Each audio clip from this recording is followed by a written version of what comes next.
Download this code and get free GPT-4o from codegive.com, link in the description below. Sure.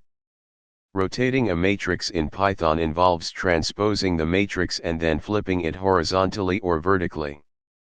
There are different ways to achieve this, but let's cover a simple method using numpy library.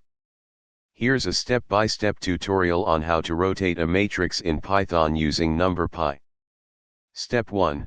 Install numpy if you haven't already. You can install it using pip. Step 2. Import the numpy library in your Python script. Step 3. Define a matrix that you want to rotate.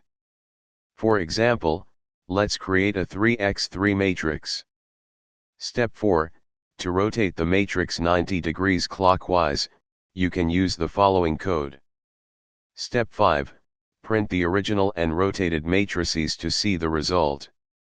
Step 6.